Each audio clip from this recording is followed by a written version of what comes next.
तैयारी आपकी हो रही है वैसे? असद उमर साहब, आप अब पार्टी में कोई एक्टिव रोल अदा करेंगे? फिलहाल तो सुबह से ये तीसरी अदालत है जिसका चक्कर लगा रहे हैं, अदालत का चक्कर लगाते हैं आजकल। तो आप लाहौर जा रहे हैं, क्या इमरान खान साहब से आप मुलाकात करेंगे? ये शायद मुमकिन हो।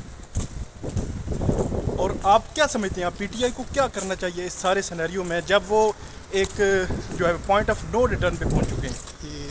ये किसी दिन आराम से तफसील से बैठ के इस पर बात करेंगे।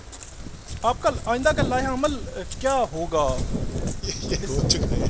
असद उमर साहब, हर प्रेस कॉन्फ्रेंस में सिर्फ ये कहा जा रहा है कि कोई दबाव नहीं है, तो फिर वो दबाव है क्या जो दबाव नहीं है? ये तो जो कह रहे हैं उनसे पूछो। सर, स्क्रिप्ट लिखने वालों ने एक ही स्क्रिप्ट सबको थमा दी है। मेरी तो आपकी मेरी मुख्तलिफ बात वही तो बोलो ना, बाकी जो एक ही जैसी बात कर रहे हैं उनसे ये सवाल बनता है। अच्छा, तो क्या शाह साहब की भी स्क्रिप्ट आप जैसी ही है? पार्टी छोड़ने की प्रेस कॉन्फ्रेंस है, कोई तैयारी है? सर अवाम देखें, हम आपको पता है तहरीक इंसाफ में वोट इमरान खान का, बाकी कोई है या नहीं है उससे वोट बैंक में कोई नहीं फर्क पड़ता। इंतजार था ना, चलो इस बार वो करते हैं जो इससे पहले किया ही नहीं। किस्मत की आंखों में आंखें डाल के जीतना होगा।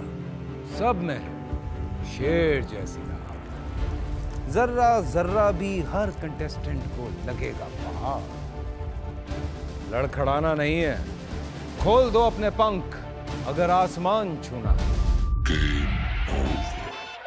अबे लग रहा है ये सब पहले भी कहीं सुना है। एंटरटेनमेंट की गारंटी जनाब, क्योंकि यहाँ खेलोगे कूदोगे तो बनोगे नवाब। खुश रहो पाकिस्तान। खुश रहो पाकिस्तान, बुध और जुमेरात शाम 7 बजे सिर्फ बोल एंटरटेनमेंट पर।